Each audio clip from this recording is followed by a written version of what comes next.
So I've heard a story that sometimes when you're playing scrims and someone would do something, a classic example is obviously B site on Mirage. Everyone knows in CT, that's the nightmare fucking place to play because you always just get wrecked by like 5 guys.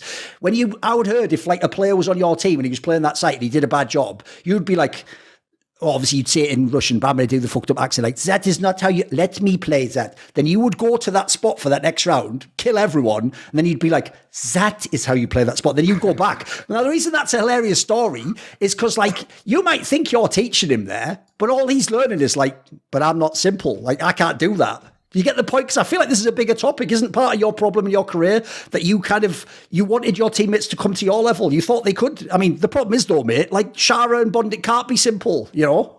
Yeah, that was, there was a manager in our team, Eugene, if you remember. Yeah, Belarusian guy, right? He was always saying me, yeah, from Belarus, yeah. He was always saying to me that all the time, they cannot play like you. And I'm always answering him, no, they can at least try, they can play better. Okay. But, and he would, no, they would never play like you. And that's the hardest thing to accept, you know, because at some point in Navi in 2021, the way how I discuss mistakes, everyone was on same level and nobody get tilted and everyone was trying to instantly fix those mistakes. Right. And I see how they becoming better. I see the new highlights on server, and I start to believe more in the team, and it gives me more confidence. Back on the electronic topic, once he got really good, though, like I get the feeling like that must be a teammate you have some good feelings towards. I mean, this is a guy where like you can trust. This is a guy who might turn up in a game and help you win the game and frag out, right? Yes, of course, because I saw how he understands game, how he was moving, what kind of angles he was choosing. And I instantly understood that this guy on like S level, you know, S plus level. There's not a lot of players like him. No, I mean, I often describe to people, they should watch some of the old Na'Vi rounds. Dude, sometimes he's the first entry and he still kills everyone with an AK. Like this, normally star player doesn't do that. You let the bait go out and you just trade for them. He would just run out and shoot 2 people in the head, right? Yes. And he knew where enemy can be. It's like, It's a bit hard to explain. Знание и понимание его игры, они были на таком же уровне, как и у меня.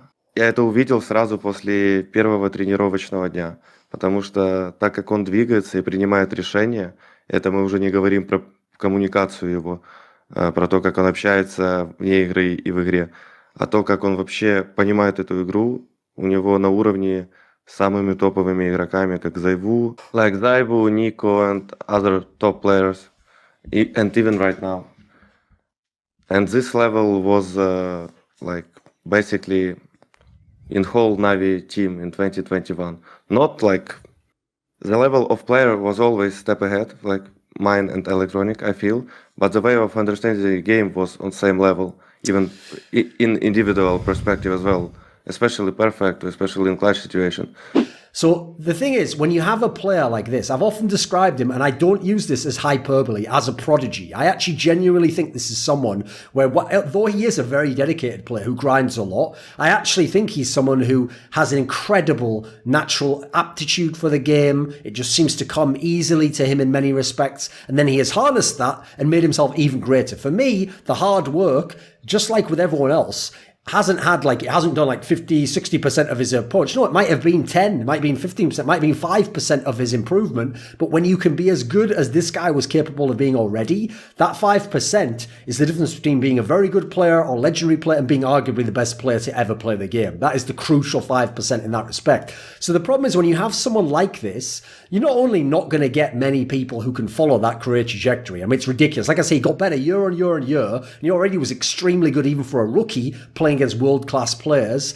And as a result, like, where's the bad year in his career? Like, we're literally talking about a guy who's like coming on like half a decade when he gets later in this year of a very high-level player.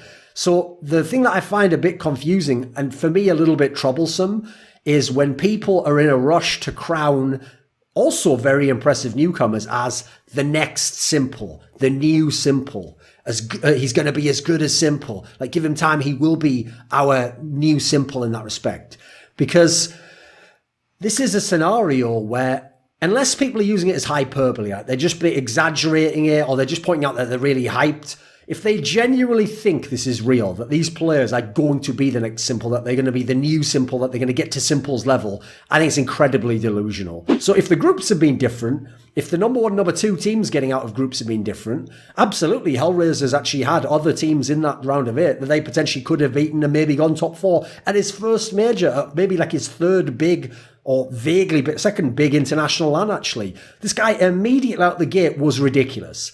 Then you have to consider, well, who was his team? Well, okay, you're going to know a lot of the names. Dossier, Angel, maybe you know who Kucha is, etc. Adren at some point in time. What people won't know, though, is that at this point in time, Adren wasn't the Adren from Gambit, where he's like hard carrying one of the best in the world. Angel wasn't the really high-level fragging in-game leader to the same degree he was in 2017, 2018.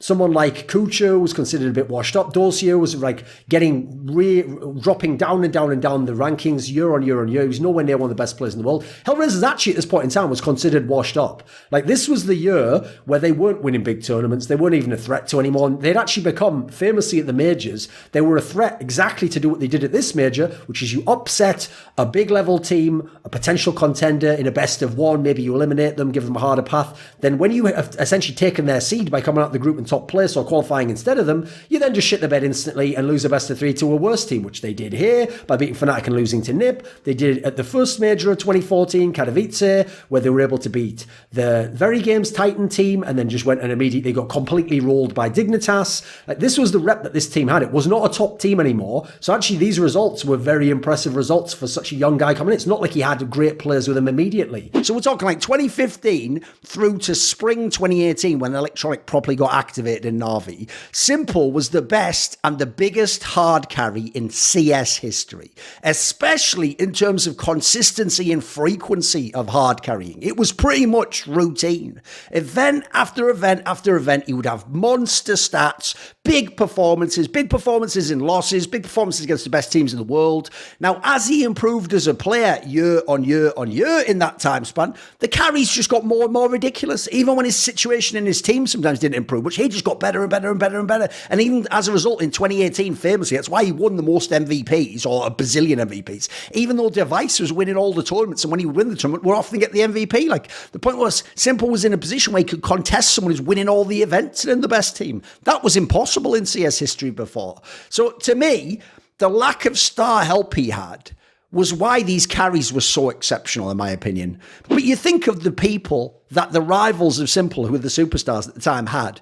So coldzera had Fur and Fallen. Now, I didn't put Fallen that high in 2016 as HLTV did, and I definitely didn't in 2017, but everyone else had them as like top 5, top 10 players. So there you go, coldzera had 2 top 10 players by your estimations. Nico, when he first came to FaZe, had Rain, who was a monster even then, obviously was even when Guardian came, but he also had Allo, who had contributions, and then later he had Guardian, who was back to prime form, and he had Rain fragging out in the first few months. Device obviously had Dupree, who was another top 20 player every year. He had Cajun B back in his prime in 2015, a little bit of time in 2016. He had Magus, obviously, when you go into 2018 and 2019. Like, these guys had help. These guys had other stars. These guys had other really amazing players. s1mple just had Electronic at a certain point in time and had sort of checked out mentally Guardian or washed great player like Dossier. So you think about how much more he had to hard carry. Look at the first part of the paragraph.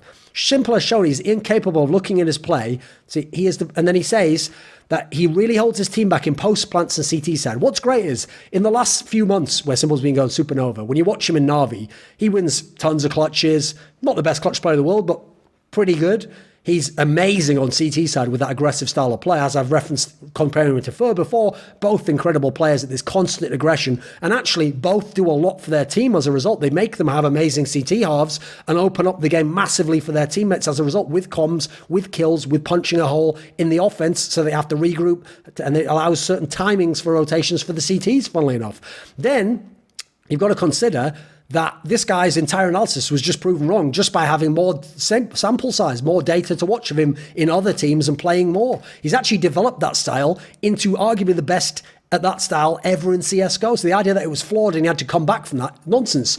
And then you know what? When you go online, you don't even get to be the best. Along comes Gambit out of nowhere to beat you over and over again, including in your region when tournaments are region locked and you have to play in the CIS. On paper, you would have farmed those tournaments, but no, now Gambit wins them all and they're like a CIS Astralis. When do you ever get your time is what you're going to be feeling like now. I'm the absolute best player and now there's always a team in my way and always some flaw in my team. You remember how Navi used to play in 2021 before we went on LAN? They used to be flawed. They used to have times where Electronic didn't show up. They were having the early issues figuring out the flamey bit scenario. No one knew what to do there. Their map pool was looking dodgy. Their style looked a little bit off against the Gambits of the world, and Gambit would stop them seemingly every fucking time, unless s1mple just played like 2 times better than any other player.